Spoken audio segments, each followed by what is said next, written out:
All right, guys, thank you for joining us. This is your host, Tyler, and we are excited, very excited to have our absolutely very first podcast on Unleashing DeWi with Josh from LongFi Solutions. Hi, Josh. Hey, Tyler. Thanks so much for having me.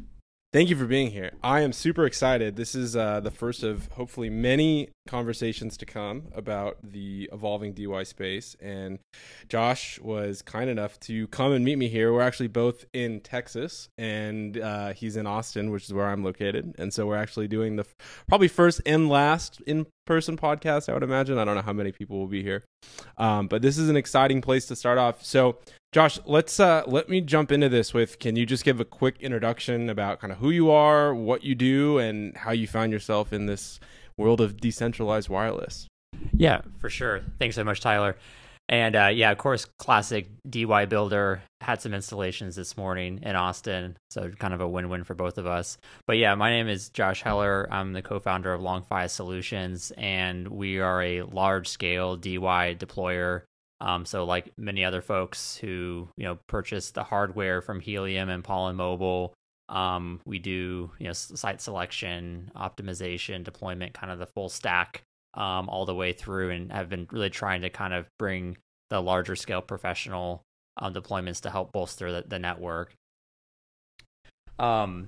I think as far as like where I got into it, don't have a traditional DeWi background since DeWi has not existed for that long. So I had a classic oil and gas career, chemical engineer, worked for a big oil company, traveled the world, did a lot of interesting things. But DeWi kind of tugged at me a little bit in 2019 when I saw a tweet about Helium and this miner that wasn't going to use an explosive amount of energy and actually provide a utility.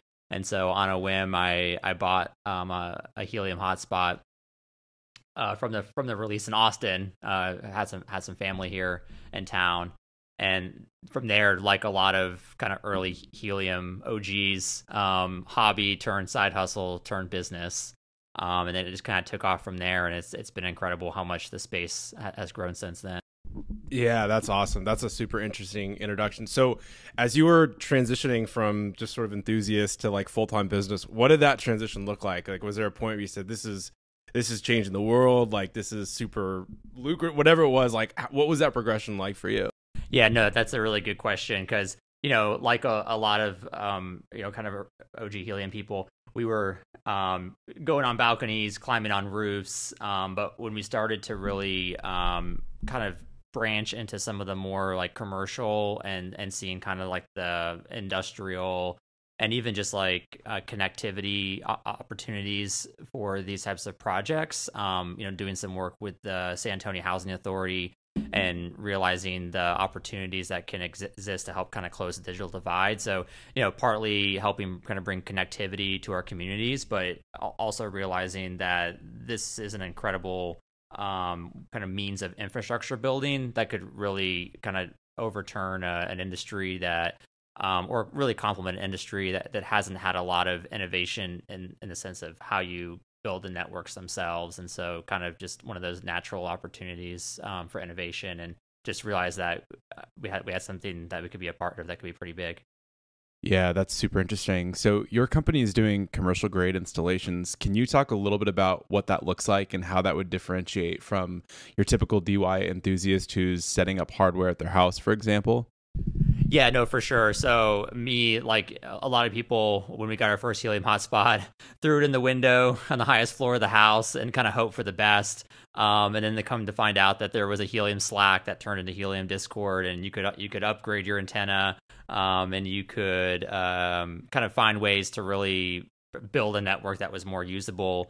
And I think the difference kind of comes as you start to look at like commercial properties where you're going on the roof. It's you have to be more cognitive of building codes. There's like electrical grounding, safety, building code issues, and so the complexity starts to increase. Just like any business, like insurance and like liability and all those other fun things that kind of start to sprout up, that once you get outside of the window, it starts to get a lot more complicated. Yeah, I can imagine.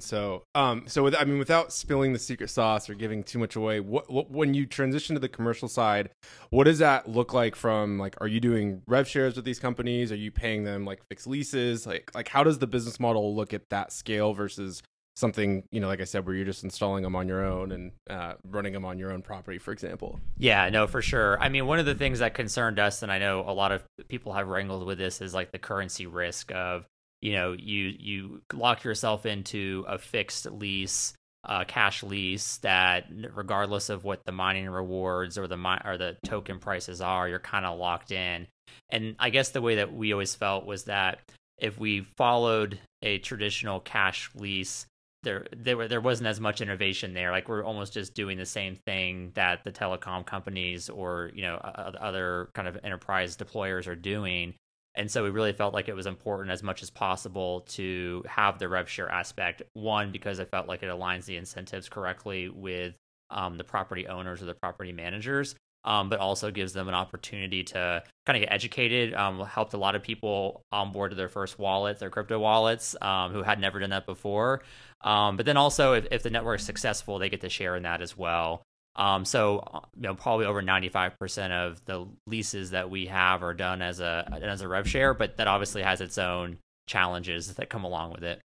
Yeah, I mean, I could absolutely imagine that would be kind of an interesting conversation. So when you go and talk to these property owners and landlords, like, how do you even ease into that conversation? Is it there's this thing called crypto, or is it there's this kind of revolution with wireless? How do you even begin that conversation with them? Yeah, no, you definitely have a few people who kind of slam the door in your face a little bit, and it's just simply a non-starter. But, I guess by luck, our company kind of grew as this bull market kind of occurred in cryptocurrency, and as consumer adoption was increasing. So even the people that were kind of new to it or on the fringe were kind of intrigued in the idea. And the proposition that we had was, hey, like, we'll pay for everything. We'll take care of everything. This is like a passive income stream for you. We didn't want to put that risk onto them. And I think given all of that, people were a little bit more open-minded about it, but definitely was you had to kind of find the right people who either were into crypto in some way, form or fashion, or they were intrigued by it and kind of wanted some passive exposure to it. But there's still a lot of very traditional big company or non-crypto folks that we haven't turned yet, but we're still working on it. That is the good fight that has to happen. You mentioned what it was like in the bull market, as we find ourselves with crypto prices dipping quite a bit since the peak of just even within the last year. How has that changed the narrative, the conversation? Are you retooling rev share agreements? Is this a lucrative thing to be in right now? Like, how has that affected your outlook and your business model as a result? Yeah, it's definitely been a big change since, I think, the peak of November of 2021.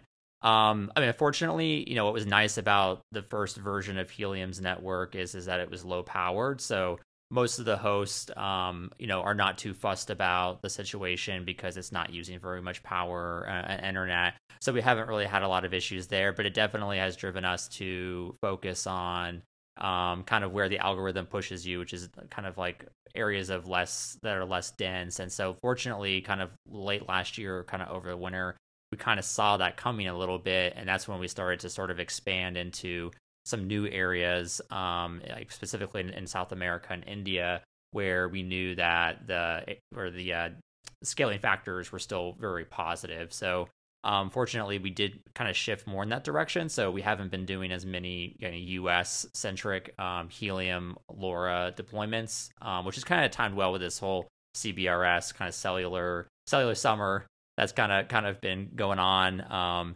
But you definitely have to really think about the locations, only the best possible ones, the transmit scales, all that stuff. It's definitely not like shooting fish in a barrel anymore. Yeah, I can imagine that's changed. So you touched on 5G. I'd love to get into that in a second. But one of the things that I think super unique about your company in particular is that you are global. You're not just in America. You mentioned that things have changed with mining rewards and some of the the population density and how that affects mining potential or income potential.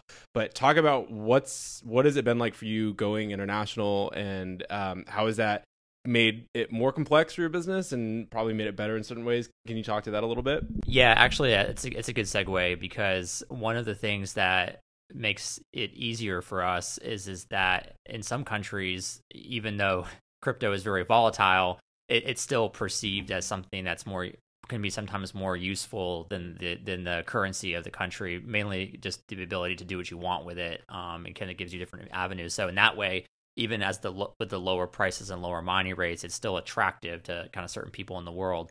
But yeah, the challenges is definitely a lot different, especially because it's not possible to.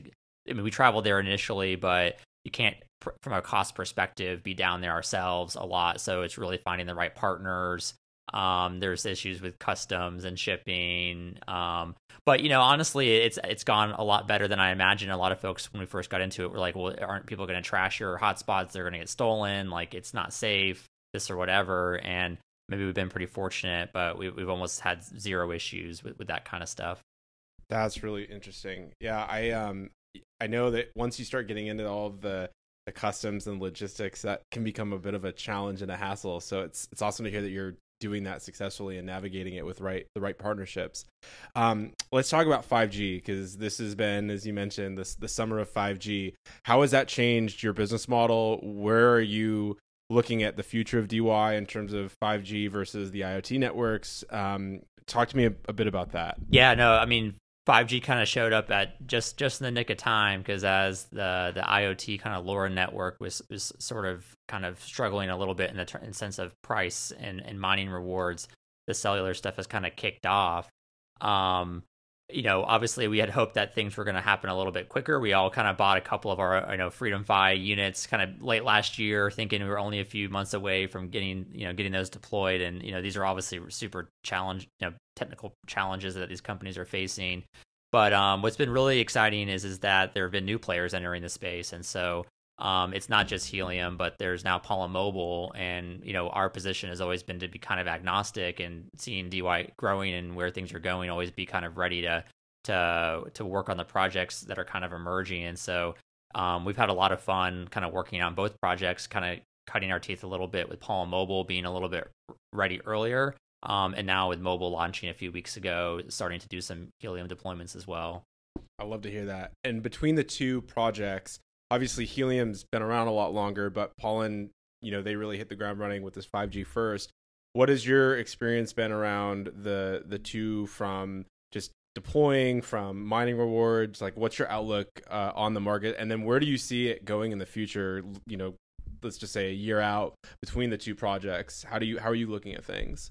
Yeah, Pollen's been really interesting, because we were a little bit skeptical at first, mainly just because there were a couple of maybe sort of imitator Helium projects in the last 2 years as their success, and when you kind of dug deep into those, you realized that there wasn't quite as much meat on the bone for those projects versus Helium. But the more we kind of did our research into Pollen and started to play around with the equipment, we realized like it's a lot of the same hardware. The team has a lot of good technical resources, and yeah, their approach is a little bit different than Helium, and we can talk a little bit maybe more about sort of the differences and how they're approaching it. But they're very legitimate, and I think in the long run it'll honestly be complementary, because this space is so big that there's not just one project that's going to be successful. And I think like in any industry or any space, like competition is good. Like healthy competition can be good because it kind of pushes you in different directions. And I think some of the things that Helium has kind of pivoted to, I think is at least indirectly as a result of some of the things that Pollen has pushed. So I think it's good to kind of each kind of leapfrog a little bit, kind of pushing the other one. So it's been good. Yeah, I think that competition is really critical for just improving the space, and especially as everybody's figuring this out in a lot of respects. So in terms of tangible differences that you're experiencing as someone boots on the ground deploying hardware, what have some of those differences been that you're like, hey, this is great, or oh, this is a bit of a drawback? What are some of those tangible things for people that are interested between the two? Yeah, no, I think the biggest thing right so far has just been that Pollen had a proof of coverage incentive, and so that has really helped the deployers kind of provide some capital in a way, just like these token kind of flywheels work, right? Having sort of an incentive process that helps us kind of earn revenue in the native token is super helpful. And Helium is just a little bit further behind. They did launch mobile. It's not a proof of coverage yet. It's more of like, I guess some people kind of joke like a universal basic income for right now. But I mean, it's working in the sense that it's getting hardware out there. And then I know they have plans for a proof of coverage. But I think that's probably been the biggest difference. And for a company that's like doing it full time, that's been really key for us, and why we've sort of leaned a little bit more towards Pollen, because it was up until a few weeks ago there were no rewards for the Helium deployments, and it wasn't, you kind of, I think the other nice thing about the proof of coverage is not even just the fact that you get some rewards, and you can use that to kind of spin your flywheel, but it provides a feedback mechanism on what coverage is useful and not. So that's been really nice that like there's these mapping, validation, proof of coverage functions that Pollen's provided, where it's like I thought that certain things would work well, and you can model it a little bit, but to actually get the real world feedback and then have the rewards kind of aligned in a way that makes it all that kind of tells you what's useful and what's not useful will be really formative as we get more into Helium 5G. Yeah, that's incredibly insightful. And obviously with the proof of coverage, I assume that's changed how you operate from like a mining and validation standpoint. How has that changed your business model from something that was relatively passive before to something where you now need to actually be going out and validating these networks? Yeah, that actually has been one of the hardest things. And I know Pollen's working on trying to make that easier, trying to strike the balance of validating the coverage, but not be so onerous that you got to go hire mappers to go validate. But yeah, it's been kind of interesting trying to go find folks that will drive around and do the mapping and do the validation. Obviously the incentives have been pretty strong, but it still is just tough because the way that the system works today is that has to be done every day. So obviously we're really excited about down the road when there's offloading partners and things like that, and most of it's just driven by what are the locations with the best footfall traffic, where you're going to get the data offloading and roaming would be great. But yeah, it's been a whole new thing that to have to manage and make sure that the coverage gets mapped versus sort of the passive nature of the IoT network. Yeah, that's really insightful. So what are some of the problems that you're seeing? And this could be between IoT or 5G, but with respect to hardware or, in the Pollen case where you're actually needing to get these mining rewards with the proof of coverage, what are some of the problems that you're seeing new people coming into the space doing, whether it's not understanding how to sort of maximize what the foot traffic, as you mentioned, or you just what are some of the problems that you're seeing that you can help people that are new avoid if they're interested in setting up this for themselves? Yeah, I think part of it is like starting with like the IoT piece is just having the right expectations going in. It's not May of 2021 when there were Helium hotspots on eBay for $7,000. One side effect that's been really positive if you're looking to get into the project is the hardware costs have come down. I mean, you can go onto eBay and probably find something for less than $200. The light hotspots, once they come out, will probably be less than $200. So the hardware costs coming down make it a lot better. But the challenge is it's like the low hanging fruit of like being in a major metropolitan city is no longer there. So, I mean, unless you're doing it as more of like as an enthusiast who just wants to get some exposure to the project, if you're really trying to like get that ROI based purely on proof of coverage, I mean, you do really have to work hard to like get outside of the really, hotspot dense areas. And that's not necessarily practical for everybody. So I guess that kind of then maybe opens up an opportunity for folks who maybe want to focus more on the application side more than like the mining side, because it is pretty incredible when you look at the map of the US and almost every city has ubiquitous IoT Helium coverage. And so, I mean, the way that the system works is that it is probably going to be less and less incentive for individual deployers. And so anyway, that could open up an opportunity for people to think more about the applications and the businesses that could be built on top of the network now that it's nearly ubiquitous. Yeah, it's amazing to think that just within the amount of time that it's taken for them to really build this out, or for people to build this out in a decentralized fashion, that it's coming to the point now where you can actually build atop the network. It's obviously what the end goal was, but it's amazing to think that here we are.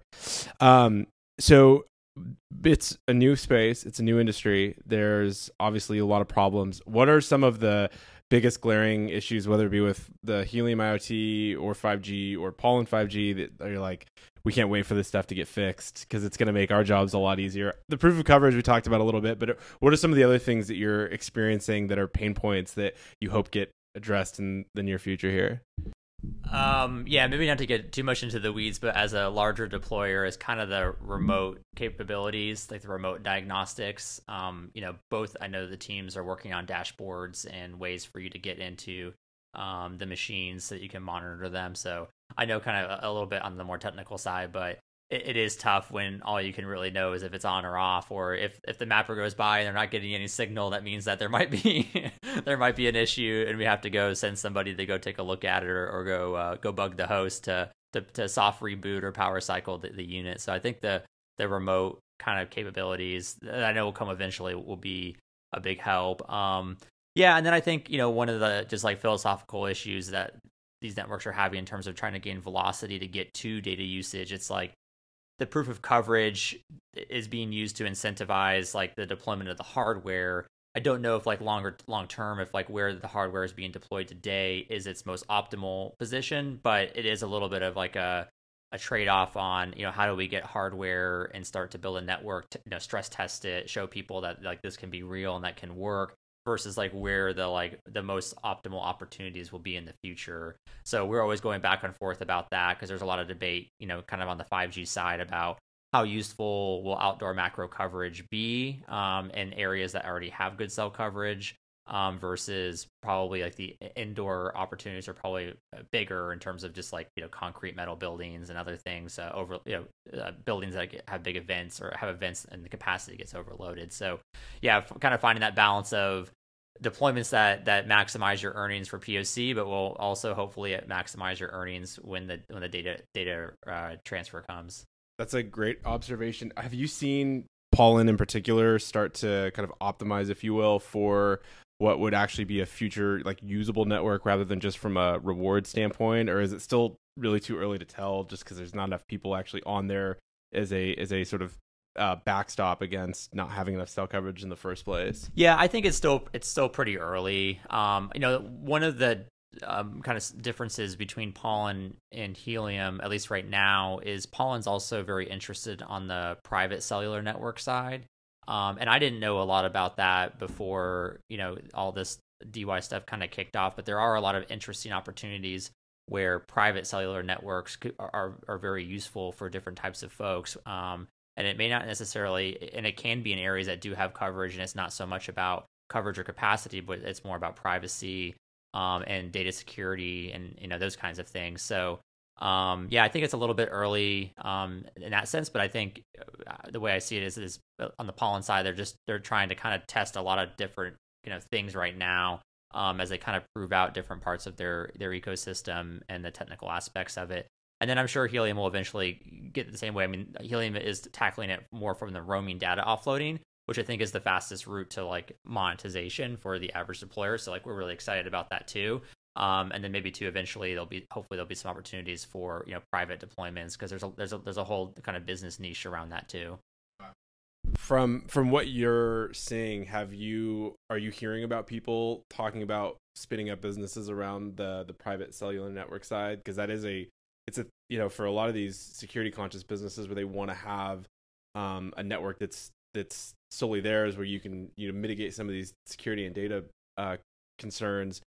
It's a real opportunity there. Are people talking about, hey, this is something that we're going to set up from your experience? I don't know if yet quite from the DeWi perspective. I mean, there are private cellular networks that you can get from different people. Like AWS just had an announcement a few weeks ago, but even then, like there are a lot of people who are not comfortable with using AWS's servers for their private cellular network. So I think as you pointed out, like there will be a market for like the super secure, like kind of like almost like government grade, secure private network for different applications.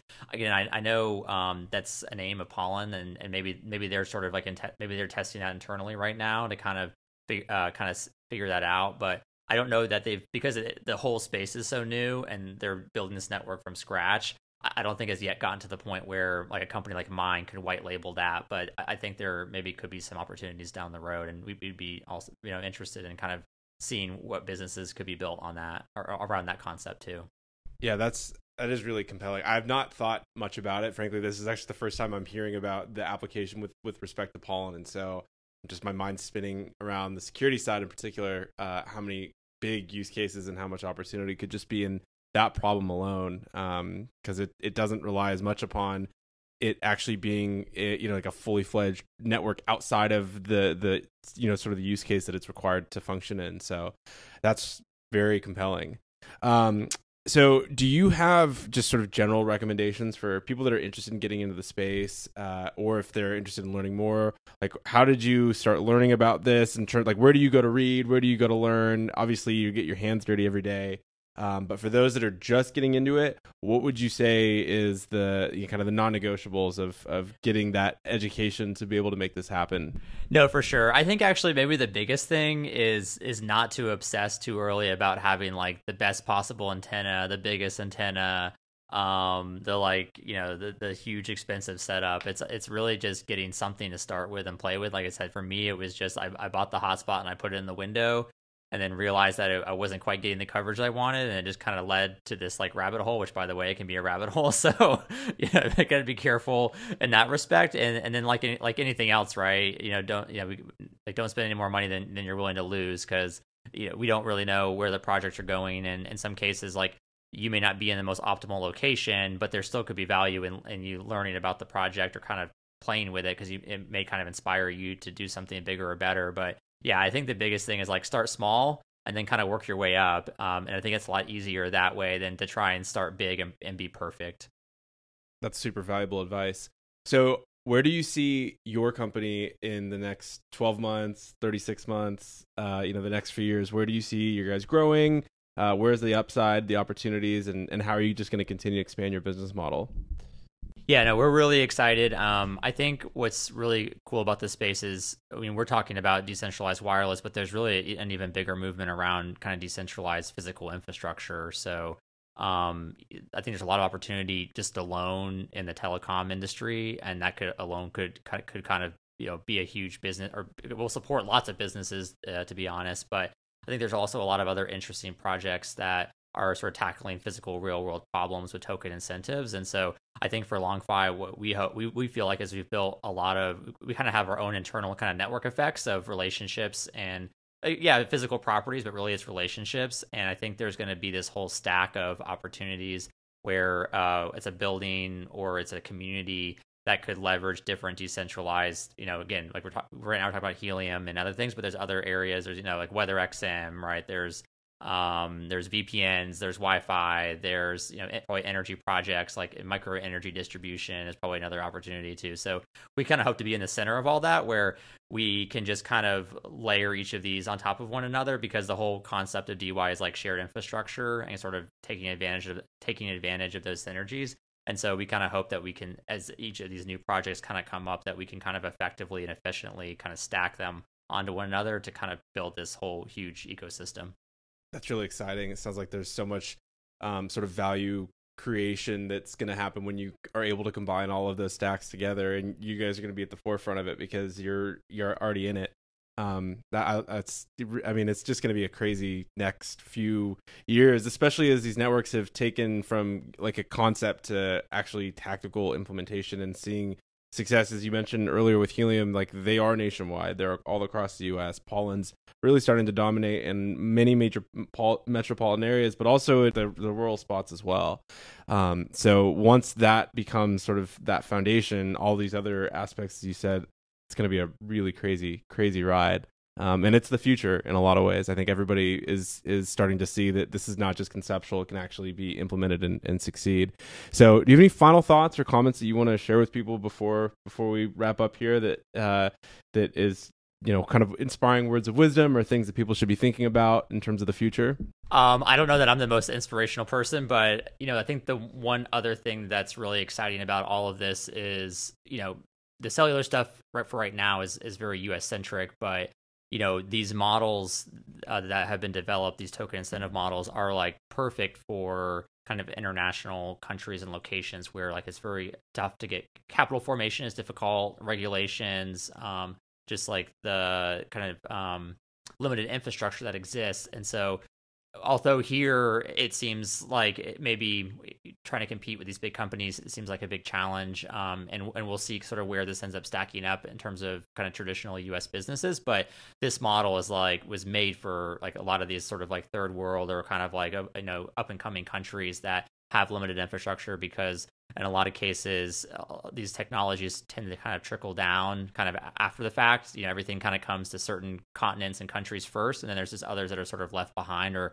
sort of get them many years later. And this sort of, low CapEx, low OpEx, sort of like community driven infrastructure building is like perfect for international. So maybe we're still really early, but maybe we're many years away from it. But I think that's going to be a really, really exciting opportunity is to see this take off in other countries as well. And given your exposure to the international markets, are you starting to see that conversation begin to happen in emerging markets or even third world? Like, how is that starting to form based on your experiences being international? No, absolutely. I mean, I don't think that for us, like in Colombia, whatever, I've imagined like a fairly ubiquitous like LoRaWAN network in Colombia. And so I think what the FCC did, opening up a kind of shared spectrum and the CBRS band, it'll be really interesting to see if other countries kind of follow suit. And some of that may be predicated on if the model here is successful, if these DeWi networks work really well and people are really benefiting from them, especially sort of the communities that are being left behind. I think that it will be a really big opener to have that conversation, because spectrum has usually been held really, really tight by governments. So that would be really, so if we can be kind of a shining star here in the US, that would be probably open up opportunities for a lot of people elsewhere. Yeah, I think you're spot on. Do you have any kind of ideas or thoughts around where some of these next markets are going to open up? Like, do you think it's going to be in Brazil or India, or do you think it's going to be in the EU? Like, just from your experience, where do you think the tides are turning? Yeah, no, I wish I knew, because that's where I would be headed next for sure. I mean, I know in the kind of the Helium's network of networks, there's some work going on with Wi-Fi DABA over in India. And so that'll be really interesting to see how that kind of fits into their new governance structure with the sub-DAOs and whatnot. But no, I don't know if I have any specific insights onto where the kind of next frenzy is. But I know there's been some whispers about some of the European countries looking at sort of like a CBRS-like band. And I think other places will just take longer, just because it's just the idea of like opening up shared spectrum is super foreign for sure. Every time that I think about where we're at, specifically with the 5G stuff, it does sort of boggle the mind to think in the US that we opened up this part of the spectrum. It's amazing, and it's going to create so much innovation, but it is a little bit mind-boggling to think, wow, they actually pulled that off here. So wow, that's just been such an awesome conversation. Josh, where can people stay involved and in touch with what you're doing and your initiatives and everything that you have going on with LongFi and personally as well? Yeah, no, I appreciate that. So yeah, like everybody, we're on Twitter, so at LongFI Solutions, a lot of the normal social media stuff, and we're pretty active on Discord and the Pollen and Helium Discords as well. So always feel free to hit me up. I'm at jhella. I'm happy to answer DMs and be useful or helpful in the community to help others kind of build this network together. That's so awesome. Well, I guess we can end it on that note. Josh, this has been a real pleasure. Thank you for being the first of hopefully many good conversations to come on the podcast. Yeah, make sure you go follow their Twitter account. Go to Discord and DM Josh. We actually had a conversation. I don't know if you remember this. We had a conversation back in probably March when all the Pollen, I think it was the first, it's probably their second drop. We got on the call, and it's just awesome. The space is so friendly. Everybody's really willing and eager to help each other out and to have a conversation, become friends. And so it's just, there's a great community behind it, and it's awesome to have people like you who are sort of pushing that and keeping the community wide open and really helping bring people into it, because it can be a little complicated. It's new, it's foreign, and there's things that are not normal for a lot of people. And so having people like you and others in the space who are helpful is just, it's what we need to make this thing a smashing success. And obviously it's going that way, but it's really great to have you. But we appreciate you being here, and we'll wrap it up there. Thanks so much, guys, for tuning in. This is the again, the first of many to come, and we'll call it there. Thank you so much.